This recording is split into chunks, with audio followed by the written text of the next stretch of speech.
Olá pessoal, voltamos agora para o nosso terceiro vídeo, nessa sequência de vídeos que a gente está falando sobre a maldição dos Labdácidas e dos Atridas, né? Então lá no primeiro vídeo a gente falou um pouquinho lá sobre a questão das transmissões psíquicas intergerações, de como os povos antigos, tipo como os gregos, né, identificaram isso e acabaram cristalizando isso na forma de mitos. No segundo vídeo a gente viu um pouquinho aí sobre as principais divindades que estão inseridas aí nas histórias tanto dos Labdácidas quanto dos Atridas, e hoje não, né? Agora, nesse momento, a gente vai começar a ver especificamente aí a maldição dos Labdácidas, ou mais especificamente, né, vamos conhecer a história do mais amaldiçoado homem que caminhou sobre a Terra, né? Édipo, né? O maldito, aquele que procura a si mesmo. O mito de Édipo, vocês até vão ver que eu nem vou aprofundar muito, tá, no Édipo, porque senão seria muito tempo para falar aqui sobre o Édipo. Eu vou deixar para a gente conversar até mais, se vocês quiserem, claro, né, quando a gente tiver o nosso encontro síncrono, né? Mas aqui a gente vai pegar um pouco da história toda para entender até como que as maldições chegam até ele e como que ele efetivamente se torna o homem mais amaldiçoado que já caminhou sobre a Terra, né? E como ele é uma metáfora do trabalho que nós, cada um individualmente, tem que fazer sobre si mesmo para se autoconhecer, né? Porque grande parte do tormento de Édipo é quem ele não se conhecia, ele não sabia quem ele era, né? E quando ele descobre quem ele é, aí ele... Enfim, eu não vou contar, né? Ocorre a tragédia, né? Bom, de novo, não quero ficar entrando aqui muito tempo, vamos lá, porque tem bastante coisa para falar, tá? Eu não vou aprofundar em Édipo em si, a gente pode conversar isso depois lá no nosso encontro síncrono, mas eu vou dar algumas pinceladas aqui durante a nossa fala, tá? Então vamos lá, vamos começar a ver aqui, né, os fundamentos da história do homem mais amaldiçoado do mundo, né? E não é à toa que, de novo, né, a história dele chega até nós, século XXI. Isso aqui é uma história que foi uma peça de teatro que foi feita lá por Sófocles, eu não sei se foi no século V a.C., coisa assim, século VI a.C. A história mais antiga, inclusive, chega até nós aqui, século XXI, né? E não é à toa que o Freud vai colocar essa história, a história do Édipo, como central ali na teoria psicanalítica, né? Porque a gente, fala da gente, né? O mito de Édipo fala de nós. E todos nós, em um momento ou outro não, né? Pela própria teoria psicanalítica, no momento certo da nossa existência, nós passamos pelos conflitos que Édipo passou, que a gente vai ver aqui no mito, mas de modo geral, na nossa vida inteira, a gente vive essa angústia do Édipo de procurar a nós mesmos, né? De a gente se autoconhecer. Bom, vamos lá. Eu não quero me estender e fico falando, né? Bom, vamos lá, vamos cair direto aí no assunto. Bom, então, o que fala, né, a maldição dos Labdácidas? Então, a dinastia dos Labdácidas foi a casa da dinastia que fundou o reino sobre a cidade de Tebas. Então, a gente está falando aqui da história das famílias reais, ou da família real de Tebas, tá? Da cidade de Tebas, desde a sua fundação até o extermínio da família, porque no caso dos Labdácidas, foi aquilo que eu falei, né? É um caso onde a maldição dos antepassados não teve o final feliz, acabou com o extermínio de toda a família. É um caso que a gente pode metaforicamente falar que é quando a gente não traz à luz, né, por meio de uma terapia, vamos usar esse termo, né, ou não traz à luz, não busca o autoconhecimento sobre nós mesmos, e aqueles fenômenos, aqueles traumas, aquelas coisas que nós temos dentro de nós, até mesmo vindo, né, de gerações passadas, dos nossos antepassados, geram traumas, geram doenças, adoecimento psíquico, adoecimento mental, e a gente sucumbe perante esse adoecimento. Então o caso dos Labdácidas é isso. É um caso de como você pode sucumbir à doença se você não busca lançar luz sobre ela, né? Não busca se autoconhecer. No caso do Édipo, ele se autoconheceu tarde demais. E aí já foi, né? Fica até a dica, né? Não deixa para amanhã, né? Busca o seu autoconhecimento hoje, né? Então, voltando, né? É a história da família, da primeira família da casa real aí de Tebas, né? Na Grécia Antiga, de acordo com a mitologia grega. Seu nome se deve a Labdaco, tá? Que vai ser o terceiro rei de Tebas. e que foi o principal responsável por estabelecer a cidade, por estabelecer os limites da cidade. Ele não foi o fundador foi Cadmo, a gente vai ver aqui, mas ele foi o principal responsável por estruturar a cidade de Tebas, tá? Então, digamos assim, o grande estruturador do reino, né? Os Labdacidas acabaram exterminados em um conflito fratricida dos Sete contra Tebas, história essa, né, que foi contada pela peça do mesmo nome, Os Sete contra Tebas, do poeta Ésquilo, né? Eu falei... não, Sófocles foi o... Sófocles contou a história do Édipo Rei, né? E o Ésquilo fez a peça Os Sete contra Tebas, que conta, então, como termina a família aí dos Labdácidas, tá? Vamos lá. Como é que tudo isso se estrutura? Vamos por partes, né? Então aqui a gente tem uma árvore genealógica, tá? De toda a família. Tudo começa com Agenor, que era o rei de Tiro. Tá? Então Agenor, ele vai ter 5 filhos, né? Não, 6 filhos.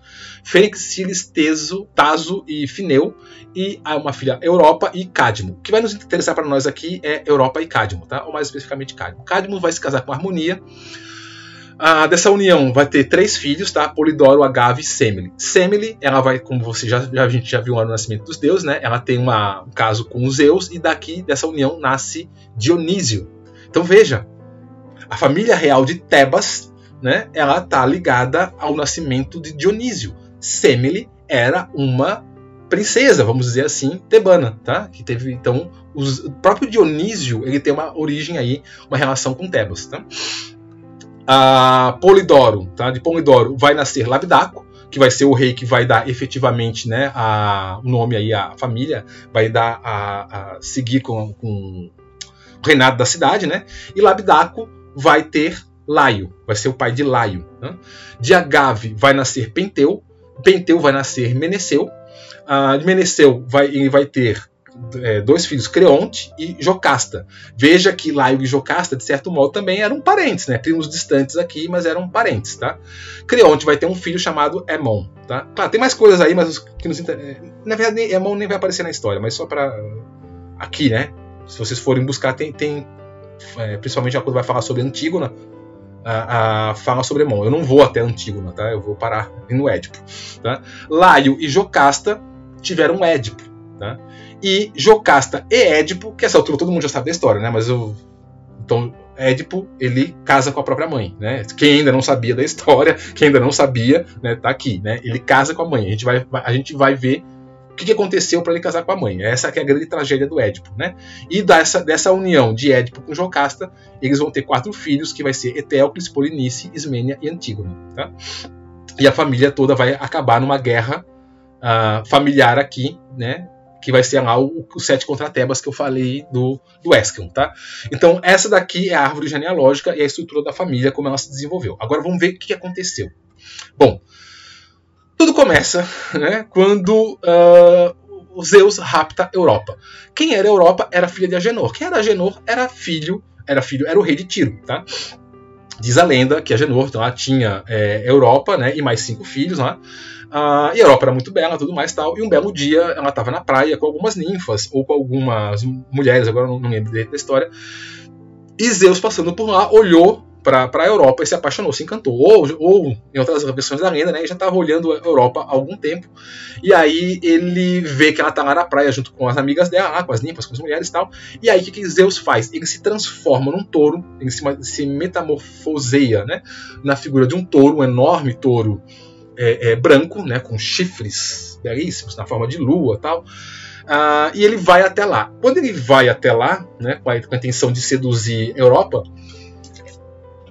as mulheres, as ninfas, se assustam, porque aquele animal é enorme, né, e fogem e tal, e a Europa fica ali, e o touro chega, ele senta, né, ele cheira, ele se deita, e a Europa percebe que o animal é manso, ela começa a acariciar o animal. Tô aqui resumindo a história, tá, gente?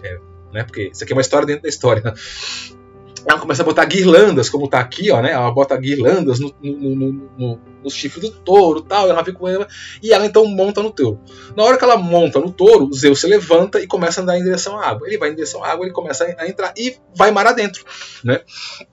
E não volta. E aí a Europa percebe que está sendo sequestrada, né? O que está acontecendo? E aí, enfim, resumindo a história, ele leva a Europa até a ilha de Creta, e lá, enfim, ele ele tem relações lá com a Europa, né? Umas versões dizem que ele estupra a Europa, outras versões dizem que ela se revela para ela se une a ele, e aí vai nascer lá toda uma descendência, né, principalmente lá do rei Minos, né, que depois vai vir um Minotauro lá na ilha de Creta. Mas, enfim, não nos interessa essa parte da história, deixa isso para lá.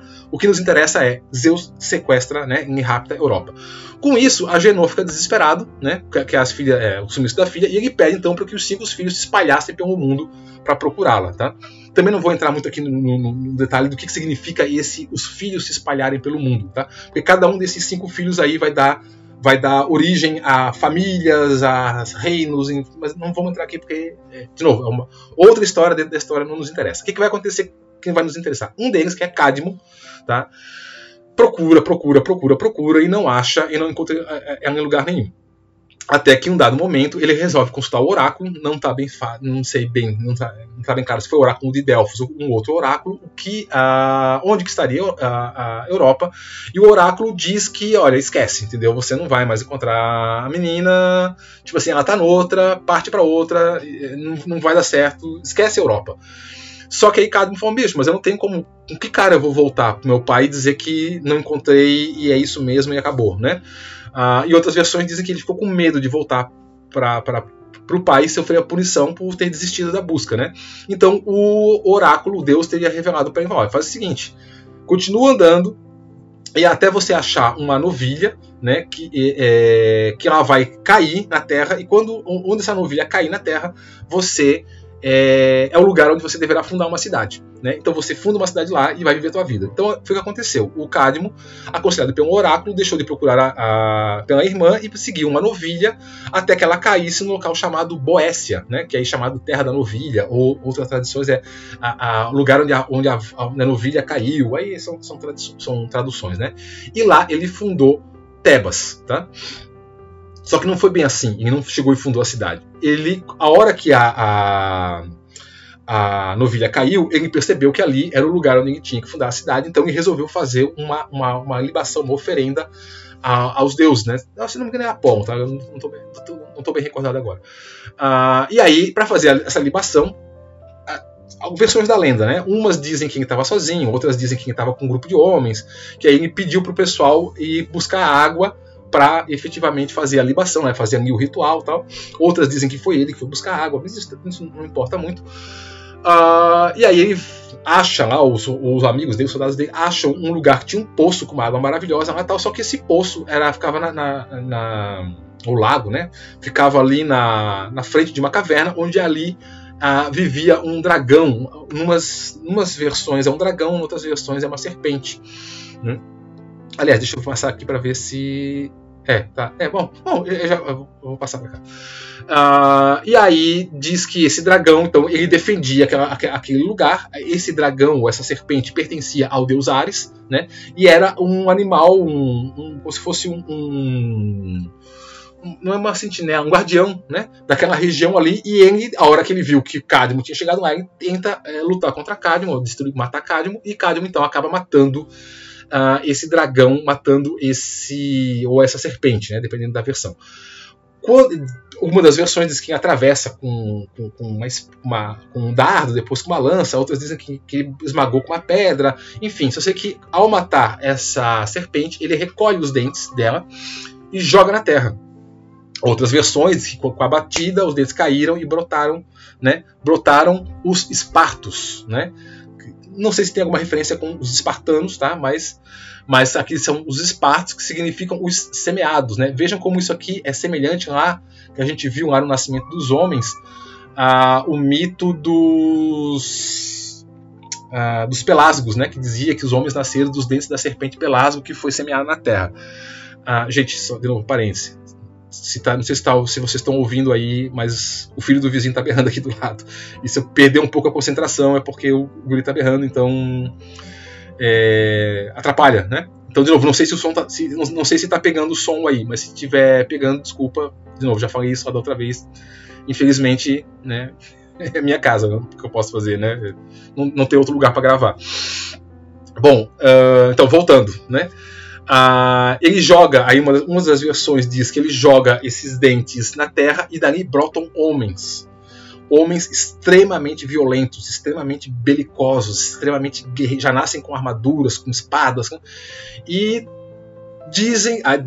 umas lendas dizem que eles começaram a lutar entre eles, e outras dizem que Cadmo se assustou com aquilo, né? Ele joga uma pedra entre esses homens, eles se assustam com isso e eles começam a lutar entre eles, e eles se destroem, eles se matam, né? Eles se matam todos, menos 5, né? 5 é meio que assim, depois de uma certa carnificina que acontece ali, eles param, eles desistem e dizem assim, não, Deus, vamos parar com isso e tal. E aí esses 5 que nasceram, né, da serpente, dos dentes da serpente, dos dentes do dragão, seriam esses os 5 Espartos. Então, com esses 5 primeiros homens é que então Cadmo começa a construir as fundações da cidade, né? Teria toda uma explicação aí, quem são esses 5 homens, tal, dentro da serpente, tal. Não nos interessa aqui agora, né? Porque estamos indo numa outra direção, mas tipo assim, é uma outra história dentro da história, tá? Mas vamos focar para cá. Então, aqui já começa o problema, tá, da família dos Labdacidas, que é o primeiro grande pecado. Qual foi o primeiro grande pecado? Foi matar o dragão de Ares, né? Era um animal que pertencia ao deus Ares. Então, isso não vai ficar barato, né? Então aqui o primeiro pecado da família cometido por Cadmo é a morte do dragão. Foi espiado, né, vamos dizer assim, porque Ares exige então que Cadmo trabalhe para ele, seja escravo dele por um período aqui de 8 anos, né? Então o Cadmo, ele, para espiar o pecado de ter matado o animal de Ares, ele vai trabalhar para Ares como escravo, né? E era muito comum isso no passado, né? A escravidão por dívida, né? Então quando você devia para alguém, então você se transformava escravo daquela pessoa por um período de tempo para pagar a sua dívida. É o caso aqui do Cadmo, né? Então ele fica 8 anos lá, então, trabalhando como escravo para Ares, né? Posteriormente, então, Cadmo se casa com Harmonia. Quem era Harmonia? Era a filha de Ares com Afrodite, né? Eles, então, têm um filho e 4 filhas. Uma delas vai ser Semele, né? Que a gente viu ali naquela árvore genealógica que eu mostrei ali, né? Semele é seduzida por Zeus e com ele tem Dionísio, né? O deus nascido 2 vezes. Está aqui a representação, né, de Dionísio nascido na coxa de Zeus. Eu não vou falar aqui do nascimento de Dionísio, tá? Até porque a gente já viu isso lá no vídeo sobre o nascimento dos deuses. Se você caiu de paraquedas aqui e não viu, não entende, não sabe como é que Dionísio nasceu, vai lá no vídeo sobre o nascimento dos deuses, assiste lá e depois volta aqui, tá? Não vou ficar explicando agora aqui o nascimento de Dionísio. Mas o que interessa é que, né, de novo, Dionísio, de certo modo, é parente aí da família real tebana, tá? Bom, a Gave, que era outra filha ali de Cadmo, ela vai ter o Penteu. O Penteu como filho, e aqui são parentes, tá? Estou só aqui trazendo isso aqui como parentes. O Penteu, ele vai se tornar o rei de Tebas, e por inveja do primo, né? Qual primo? Dionísio. Ele proíbe o culto de Dionísio, que se vinga e promove a morte de Penteu. Aqui está Penteu morto, sendo dilacerado, tá? Que a gente vai ver isso na peça As Bacantes, que agora eu não me recordo, eu acho que é do Eurípides, não estou bem recordado, mas é Eurípides. Rapidinho, brevemente, muito rapidinho, tá? Contar um pouquinho a história do Penteu, para não entrar muito, desviar muito do assunto. Bom, que era Penteu? Penteu era rei de Tebas. E o que acontece? O culto de Dionísio surge, né? E o culto de Dionísio começa então a ficar muito popular em Tebas. Só que o culto de Dionísio, a gente já viu até uns outros vídeos atrás aí, era um culto que causava muita balbúrdia, né? Muita bebedeira, tudo mais e tal. E tinha uma questão que o culto de Dionísio, ele era sobretudo um culto de mulheres. Quem fazia o culto eram as mulheres. Os homens não participavam, ou não participavam direito, tá? A grande parte principal do culto era feita pelas mulheres, que eram as bacantes, né? Bacantes de Baco, né? Então as que cultuavam Baco. E a Gave era a principal rainha, né? Ela era a principal aí, difusora do culto de Dionísio. E elas iam... Como é que era o culto, basicamente? Tá? Rapidinho também, bastante rapidinho. Elas entravam na floresta, bebiam. Um dado momento soltavam um touro lá. E diz a lenda, né, que esse touro era solto no meio da floresta. E as mulheres, então, as bacantes, bêbadas, né, inebriadas lá pelo vinho, elas se atiravam sobre o touro, matavam o touro. Não se diz como, né? Dizem que era a unha, mas eu acho difícil, né, matar um boi à unha, mas enfim, né, na mão, né? Enfim, né? Mas diz ainda que o animal era morto e ele era esquartejado ali e as mulheres bebiam sangue, comiam aqui a carne daquele boi ali, daquele touro, né? Bom, mas isso acontecia lá no meio do mato, na floresta, ninguém sabia, ninguém via, porque eram só as mulheres que participavam. Penteu, ele resolve descobrir o que é, como é que era esse culto. Ele queria saber, porque os homens não participavam. Então o que ele faz? Ele se disfarça de mulher, ele se veste de mulher e tal, e se mete lá no meio do culto como se fosse uma das bacantes. Lá no meio do culto, tá todo mundo lá, né, na cachaça, aquela coisa toda. O Dionísio vê aquilo, né? E, claro, né, digamos, aqui, né, a questão, né, o parênteses, né? O Penteu, como ele tinha inveja do primo, né, do Dionísio, ele tinha proibido o culto na cidade, por isso, inclusive, o culto era feito nas florestas, né? Então, Dionísio vê o Penteu lá, ele sabe que ele está disfarçado de mulher, né, que não é uma bacante, e aí ele resolve, então, se vingar. O que ele faz? Ele lança uma visão, não, tipo assim, uma ilusão, né, sobre as mulheres, e diz assim: olha, tem uma fera entre nós, tem um leão, né? E aí as mulheres olham, e ele aponta na direção de Penteu, as mulheres olham, e como elas estão, né, bêbadas, ali, inebriadas, e com a ilusão que o Deus lançou sobre elas olham e veem um leão, né? E aí elas assim: mata a fera, mata a fera. E aí elas saem feito loucas, indo atrás do que seria o leão para matar aquela fera, né? Achando que estava matando um animal, né? Na verdade não era animal, era Penteu, né? Aí Penteu sai correndo desesperado, a mulherada toda atrás dele, né? Com lanças, com coisa toda tal. Ele sobe numa árvore, né?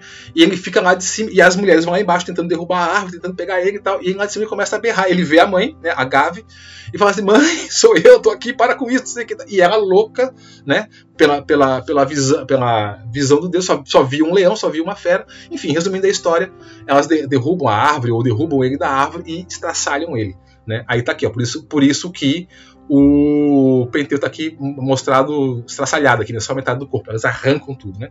Aí diz, lá na peça do Eurípides, a Gávea, ela pega a cabeça do próprio filho, sem ver que é o filho, enfia numa vara, né? E sai andando pela cidade: matei o leão, e é a cabeça do rei lá, né? Então, enfim, é trágico, né? Mas enfim, pronto, parênteses, isso não nos interessa aqui, né? Então o Penteu morre, a Tebas fica sem rei, né? Então o Polidoro, né, que era o filho homem de Cadmo, que seria, desculpa, né?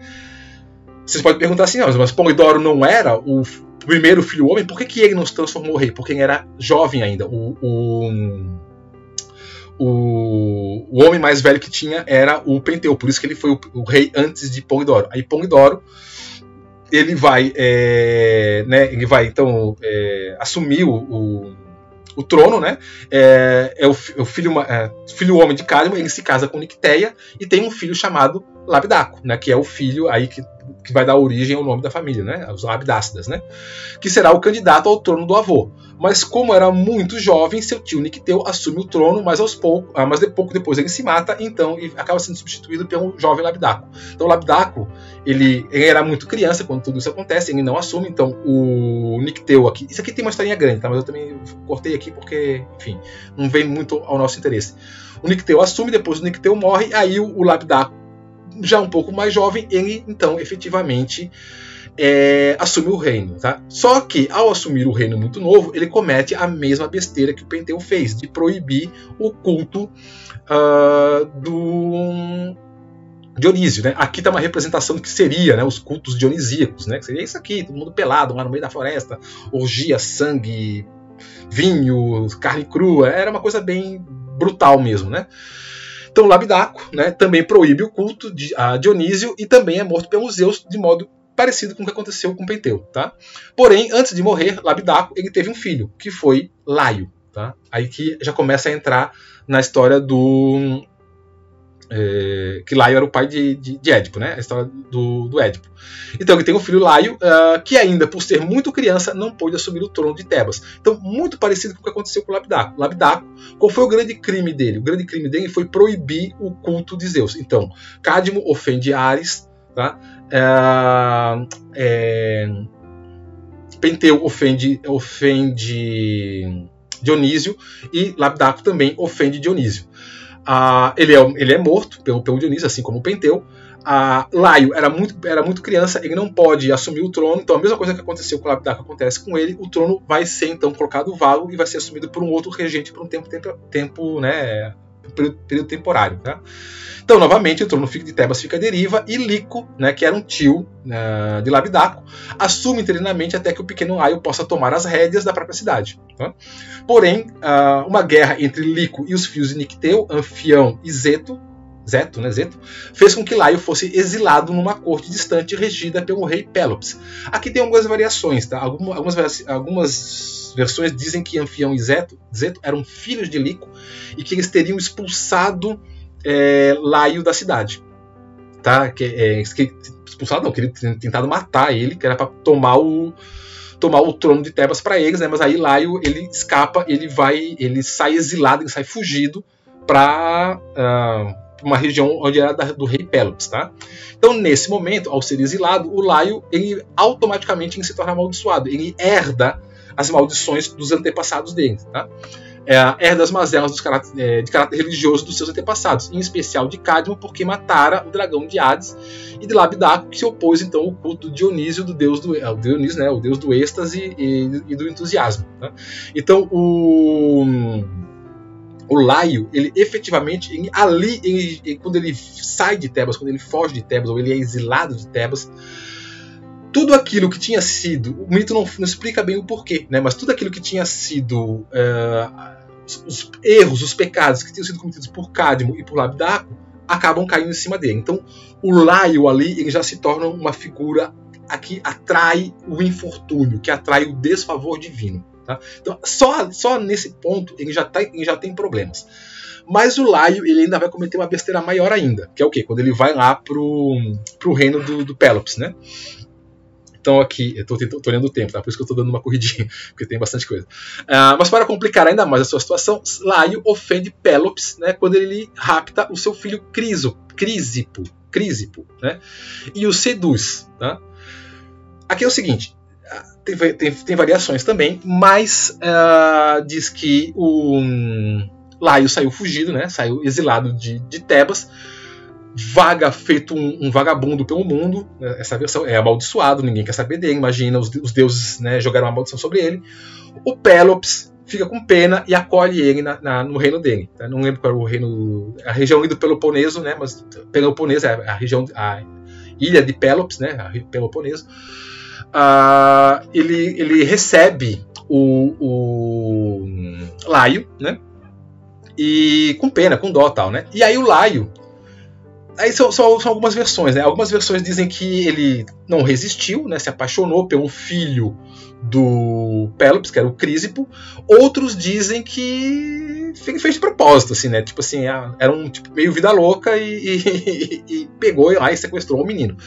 Enfim, aí uns dizem que foi que Laio se apaixonou, outros dizem que ele propositalmente sequestrou o Crísipo. Mas o que interessa é que Crísipo vai embora. Laio leva Crísipo embora com ele. Umas versões também dizem que Laio teria estuprado o Crísipo, e outras versões dizem que não, que eles, né, tiveram ali uma relação consensual.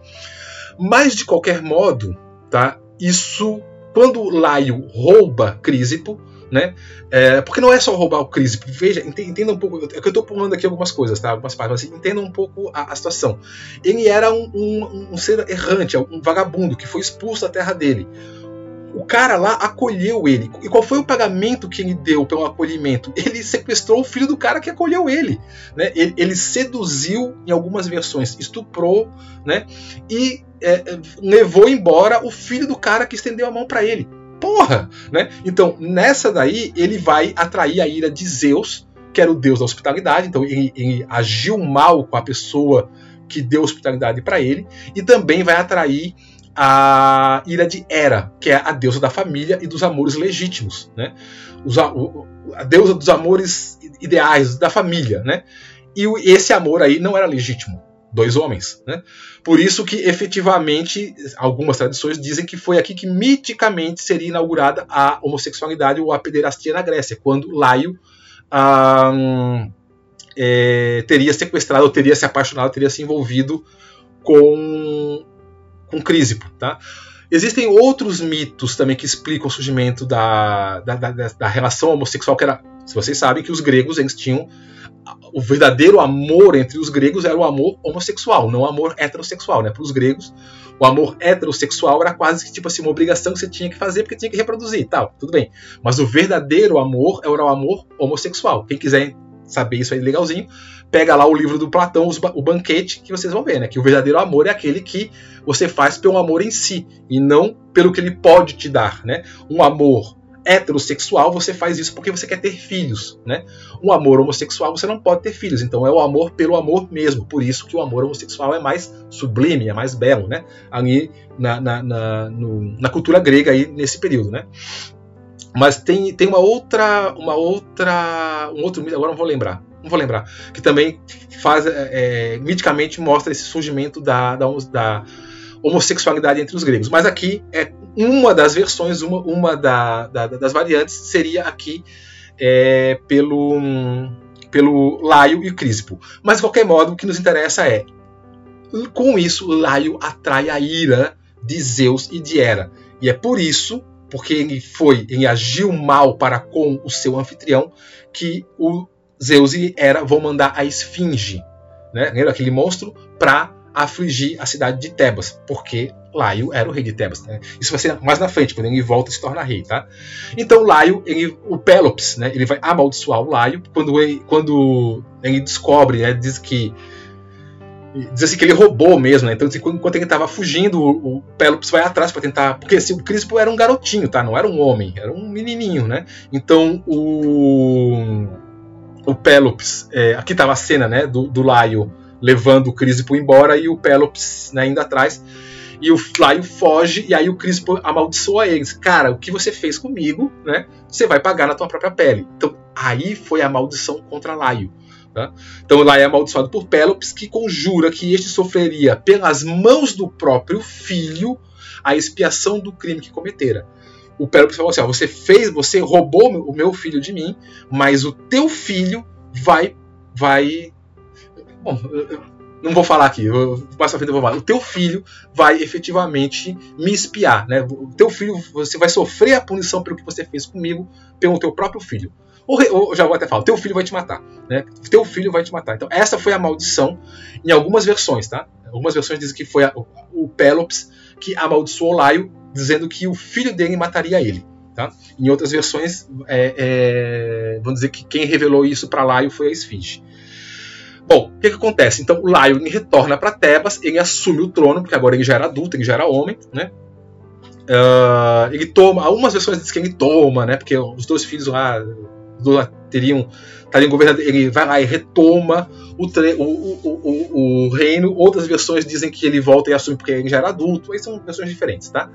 Ele vai se casar com Jocasta, né? E aí ele vai ter com ela um filho chamado Édipo, né? E aí que a gente começa a brincadeira. Édipo, tá? Que significa Édipo do grego Oiédipus, ou mais especificamente Oiédipodos, podos de pés, né? Lembra lá que vocês, a aula de biologia, quando vocês, acho que o nome do polvo, né? Octópode, né? Que tem 8 pés, né? Podos é pé em grego. Então o pseudópodos, né? Quando a gente vai estudar lá, as amebas tem pseudópodos, né? Pés falsos, né? Podos, pés. E oiode, né? Oiode é furo, furo, né? Buraco, né? Então oiódipus, né? Oiédipus ou oiédipodos significa os pés furados, aquele que tem os pés furados. Vocês já vão saber por quê, tá? Então o Édipo, que em grego, na verdade, o título dele é Oiédipus Tiranos, não Édipo Rex, e vocês vão entender também por isso mais na frente, mas já vou dar um spoilerzinho aqui. Qual é a diferença do Rex para Tiranos, né? Então, se você for traduzir literalmente, Édipus, Oiédipus Tiranos significa Édipo o tirano, tá? Essa era, se não me engano, foi o título original da peça lá de Sófocles. Só que quando ela foi traduzida, né, depois para o latim, do grego para o latim, foi traduzida como Édipo Rex. Vocês até podem encontrar por aí Édipo Rex, que aí depois foi traduzido como Édipo Rei, né? Só que não é rei, porque Édipo não era rei de Tebas. Édipo era um tirano de Tebas. Aí você vai perguntar assim, mas tirano, o que quer dizer? O que é um tirano? Só para vocês rapidamente entender. Tirano significa aquele que, embora assim, o rei seria aquele que teria direito ao trono por sangue, né? Por origem, como de certo modo é o caso dele, porque ele é filho do Laio, né? Então ele teria direito ele é da linhagem real, né? Só que um tirano era alguém que, pela sua própria força, pelo seu próprio valor, ele vai lá e toma, ou ele domina um reino, né? Então, um tirano era alguém que, digamos assim, ele não tinha a legitimidade do sangue, ele era alguém do sangue real, né? Não era de uma família real. É alguém que, pelos seus próprios esforços, pelo seu próprio poder, pela sua própria força, galgou o cargo de líder supremo de uma cidade, né? Então, isso seria um tirano. Não necessariamente um tirano quer dizer alguém mau, como a gente tem hoje. Quando a gente pensa tirano, né, a gente pensa alguém, né, mau, alguém que oprime e tal. Não, o sentido de tirano entre os gregos não é esse. O sentido de tirano é alguém que, digamos assim, não tinha a herança, né, real, mas que pelos seus próprios feitos, pelas suas próprias forças de vontade, pelo seu poder, pela sua força, ele toma esse cargo, esse poder, né, e se torna um líder, né? Então, um tirano é quase que como um título legal, tá? Vamos dizer assim, um título de alguém que é poderoso. E vocês vão ver depois por que Édipo se torna um tirano, né? Porque ele vai ter direito ao trono de Tebas pela sua própria força, no caso aí pela sua própria astúcia, que a gente vai ver um pouquinho mais ali na frente. Mas aqui é só um parênteses, tá? Então, Édipo, o tirano, né? Ou que aí vai chegar para nós como Édipo rei, mas ele era um tirano. Bom, então aqui, sabendo, então, Édipo, ele casa com a Jocasta e ele tem um filho, né? Que é o filho Édipo. Só que Laio sabia da mal, né? Ele roubou o filho lá do Pélops, né? Nessa altura, o Crísipo, ele foge, tá? Ele fugiu do Laio, volta para Pélops, ele volta a morar com Pélops. Então, nesse período aqui, então, aí Laio, né? Paciência, o guri foi embora, tal. Ele casa com a Jocasta, tem um filho, mas ele lembra da maldição que o Pélops proferiu contra ele, né? Então, aqui, sabendo da maldição, Laio manda um escravo se livrar da criança, que acaba sendo criada pelo rei de Corinto, né? Tebas começa a ser assolada pela Esfinge, tá aqui, né? Como punição dada por Zeus e Hera pelo rapto de Crísipo. Só ver uma coisa que esse é o último slide. Vamos lá. Deixa eu falar aqui então essa partezinha da história do mito de Édipo. Bom, o que acontece? Então, Laio, né, levou Crísipo foge, volta para Pélops e ele então casa com a Jocasta, tem o filho Édipo, né? Algumas versões dizem que Laio sabia, né, lembrava da maldição de Pélops e ficou com medo. A hora que ele teve o filho, ele lembrou que Pélops tinha amaldiçoado ele e falou assim: cara, se esse guri crescer, ele vai me matar, né? Outra versão do mito diz que Laio, quando teve a criança, ele ficou preocupado, né, com o que poderia acontecer, e aí ele resolve consultar o oráculo de Delfos. Ele vai até Delfos e o oráculo diz: cuidado, né, até mesmo antes do Édipo nascer, fala assim, se esse menino nascer, se esse menino, né, crescer, ele vai te matar e ele vai casar, ele vai desposar a tua esposa, ele vai se tornar rei no teu lugar, mas ele vai te matar e vai desposar a própria mãe, né? Ele é um ser maldito, né? O Laio, então, com receio disso, né? Então são duas versões do mito, tá? Né? Eu gosto mais da versão do Pélops, que faz mais sentido, né? Que com medo da maldição, o que ele faz? Ele chama um escravo, algumas pessoas dizem que é um escravo, né? Que ele fala, né? Outras pessoas dizem que é um soldado, tal. Ele diz assim, pega essa criança aqui e some com ela. Tipo assim, dá um jeito, né? Esse soldado, ou esse escravo, né? Ele pega a criança, assim que ela nasce, né? Ele tira a criança da Jocasta, dá para o escravo, dá para o soldado. E esse cara leva a criança para a floresta, e ao invés de pegar uma espada e matar e resolver o problema, né? Mas como toda a história tem que ter, o que ele faz? Ele pega, aí umas versões dizem que ele pega uma espada, outras versões dizem que ele pega um espeto, alguma coisa assim, mas ele atravessa, ele coloca os pezinhos da criança assim, atravessa os pés, né, da criança, por isso que ele é o Édipus, né, o que tem os pés furados. Ele atravessa o pé da criança com aquele espeto, com aquela espada, e pendura no tronco, assim, no arbusto, né, nas árvores, para que os animais da floresta, os lobos, as feras, viessem e matassem. Então ele coloca a criança ali e vai embora. Bom, a criança começa a chorar, obviamente, berrar e tal, né? E aí o choro da criança atrai a atenção de um pastor que estava pastoreando lá a região. Ele ouve aquilo, ele vai lá, ele olha aquilo, ele só vê uma criança com os pés atravessados com um espeto, né? Veja, preste muita atenção nisso. O furo, os pés furados de Édipo. Veja, uma ferida na infância, tá? Preste atenção nisso, porque mais na frente isso vai ter um significado psicanalítico muito interessante. Uma ferida feita na infância pelo pai. Tá? Uma ferida feita na infância pelo pai. Lá na frente isso vai ter consequências. O pastor ali vê aquela criança, né, com os pés furados, fica com dó, fica com pena, olha ao redor, não vê ninguém, não sabe o que está acontecendo. Ele tira a criança, ele tira aqueles pés e resolve criar, ele resolve levar a criança embora. Não sabe o que está acontecendo, né? Não sabe que aquilo ali é o herdeiro do reino de Tebas, né? Ele faz um curativo ali e leva para casa dele. Só que ele era muito pobre, era um pastor muito pobre, não tinha condição de criar a criança. O que ele faz? E ele era um pastor da cidade de Corinto.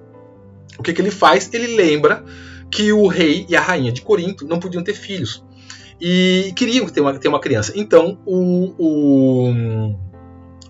esse pastor leva a criança até o rei de Corinto, conta histórias, olha, encontrei no meio do mato, assim, tal, não posso criar, o senhor quer? Aí o rei e a rainha veem a criança, se apaixonam pela criança e resolvem criar ele como se ele fosse filho deles, né? Então ele vai, Édipo vai até Corinto, acaba sendo criado na cidade de Corinto como sendo o príncipe, né, de Corinto, tá?